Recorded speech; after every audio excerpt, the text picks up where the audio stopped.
not to renew its $100 million deal with Harry and Meghan. Kinsey, this is a big blow for Meghan. This was a serious project. Harry and Meghan's Netflix deal finally dead, with bosses just waiting for the credits to roll on the $100 million contract with no appetite for anything new after dismal viewing figures. Is done playing royalty. Shooter Scoop can confirm Meghan Markle's multi-million-dollar streaming deal will not be renewed when it expires. While still technically active, insiders say the streamer is quietly preparing to sever ties once the clock runs out. You won't believe this. Meghan Markle just got smacked with the Hollywood reality check she never saw coming. Netflix? They dumped her. Behind closed doors? Total humiliation. And now, she's spinning out as her so-called empire crumbles in real time. That diva act?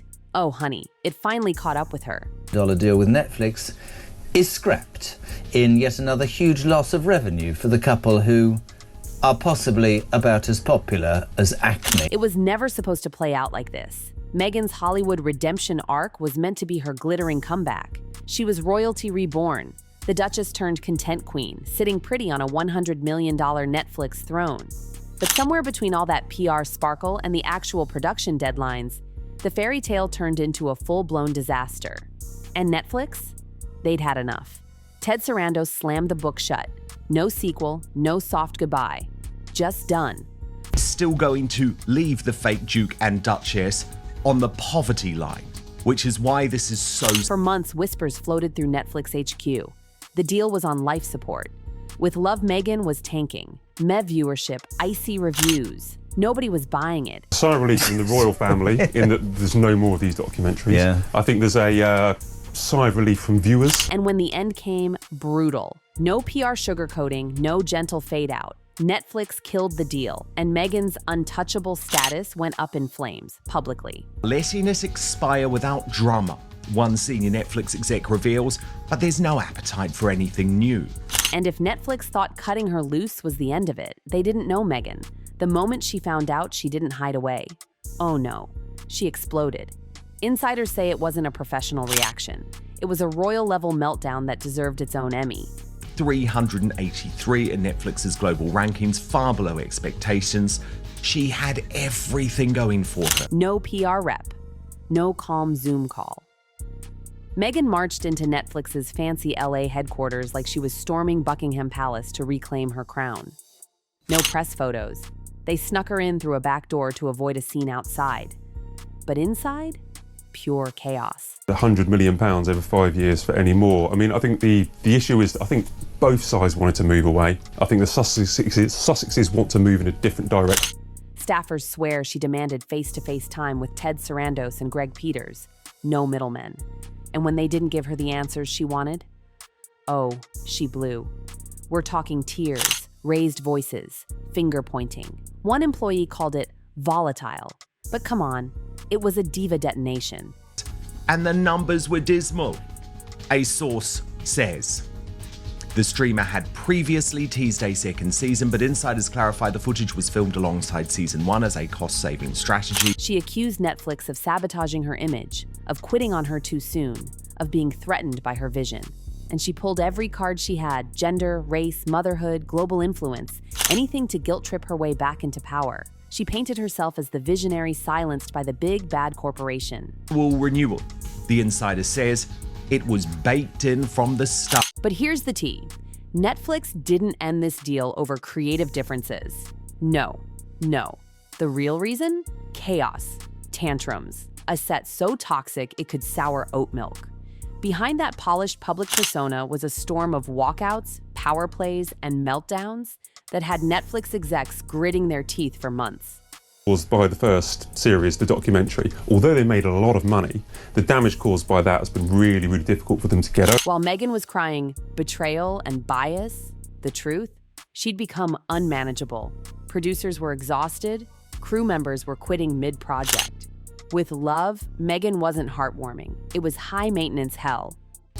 Even more damaging, Prince Harry's Polo docuseries came in at number 3,436 with only 500,000 views worldwide. Insiders say she obsessed over everything. The placement of a vase, the angle of a light, Whole production days shut down because she didn't like wardrobe fittings or demanded rewrites for scenes she'd already filmed. Every little thing was a battle. And guess who had to clean up the mess? Everyone else. Documentaries like that, and they've tried the two with Love Meg. People started counting the days until filming was over. Whole days lost because Meghan didn't like the way a chair was facing, or felt her energy wasn't being captured. Crew even started calling it Stress Meghan behind her back, at first as a joke. Then it wasn't funny anymore, because it was costing Netflix real money. It isn't there anymore, one source says. They went from buzzy to background noise. Netflix tried to make it work. Honestly, they did. But the complaints piled up. HR got involved. Veteran showrunners threw in the towel. Eventually, Netflix had to ask, is this show worth the storm? The breaking point? Meghan reportedly refused to film a key episode unless her personal photographer was flown in, and given creative control over the lighting. That was it. The camel's back snapped. Netflix severed ties. Quietly, quickly. Officially, it was creative differences. But let's be real, Meghan didn't just burn bridges, she nuked them. That fairy tale partnership, it didn't just fizzle, it went up in smoke, fast. And Netflix's investment? Millions poured into season 2 of With Love Meghan despite season 1's flop. They even brought in new writers and consultants hoping to fix it. Instead, total catastrophe. Viewership, flatlined. Audience engagement, a joke. Critics, sharpening their claws. And Meghan, still swanning around like she was Shonda Rhimes, demanding top-dollar perks and full creative control while the internal numbers screamed flop. Netflix knew dragging it out would only make it worse. So they pulled a classic Hollywood silent assassin move. They iced Meghan out while keeping the project alive. Her name was scrubbed from meetings, her influence stripped away. In hushed tones, word spread, she's out. No announcement, no statement. Just a quiet execution of what used to be a $100 million dream. And let's be honest, this wasn't just a business decision. Meghan had become a liability. Her name was now more tied to scandal than storytelling. For Netflix, letting her go wasn't just necessary, it was a relief. The kicker? Meghan had no clue how far gone things were. She thought she could still salvage it. Little did she know the table she thought she still had a seat at, already cleared. When the axe finally fell, she went into panic mode. The same woman who once strutted into Netflix with designer confidence and a megawatt smile was suddenly calling, emailing, pitching like an intern desperate for a break. Sources say her team worked overtime, scrambling to keep the deal alive. Meghan even offered to pivot to lower budget content. Yes, she actually said budget. She pitched everything from women's empowerment docuseries to a jet-setting travel show about global female entrepreneurs. Translation, Meghan in ball gowns doing charity. Netflix wasn't buying it. She tried the motherhood angle, heartwarming concepts about moms around the world, tales of survival and strength. Sweet? Sure, but Netflix saw right through it. This wasn't reinvention. It was survival mode. Ted Sarandos wasn't fooled either. He'd already told the board, we can't keep doing this. Once he shut the door, there was no sneaking back in. Rumor has it, she even offered to slash her paycheck just to stay attached to something so she wouldn't be branded a Hollywood failure. But Netflix? Done. Her star power wasn't just dimming, it was toxic. And when all else failed, Meghan did what Meghan does best, spun the story. Within 48 hours, her friendly media outlets were getting insider tips about how she was the victim. But Hollywood wasn't buying it. Netflix had receipts, internal reports, meeting logs, production notes. They'd bent over backwards to accommodate her, and when things got tough, she blew up. Privately, Netflix made sure the right industry people saw the truth. Inside Netflix HQ, the mood after she was gone? Relief.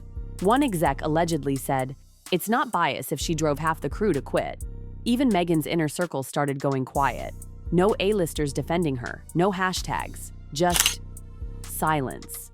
And this wasn't her first public dumping. Spotify had already kicked her to the curb, and way less politely. Remember when Archetypes was hyped as the next Oprah moment? Lavish promo, glowing interviews, Meghan branded as the bold, modern voice of womanhood. Behind the scenes, production chaos, scheduling nightmares, and Meghan insisting she personally approve every guest. The ratings were meh, engagement nosedived, and then came that now infamous leaked line from a top Spotify exec. The Sussexes are grifters. Ouch. Fast forward. Now Netflix slams the door too. That's not bad luck. That's a pattern. 2 industry giants cutting ties in 1 year? Even her most loyal PR team had to admit the Meghan magic was wearing off. And when NBC, yes, the very network that aired Suits and made her a household name, quietly pulled the plug on talks for a glossy primetime show, brutal. The concept was Meghan as a lovable host, Oprah meets Ellen with a royal twist. But the second Netflix drama hit the press, NBC got cold feet. Would brands sponsor a show hosted by the woman just dumped by 2 streaming giants? The answer came quick, no. NBC shelved every Meghan-related project. No announcement, no drama, just gone. Sources said her name had become too controversial. Translation: she didn't bring stability, she brought noise. By this point, the list of closed doors was growing. Spotify, Netflix, NBC. So Meghan hit the rebrand button hard. The move? Pure Meghan. A curated I'm just like you act wrapped in wellness branding, charity photo ops, and vague empowerment quotes. But insiders saw the scramble for what it was. A desperate pivot, not a master plan. Even her foundation, Archewell, wasn't safe from scrutiny.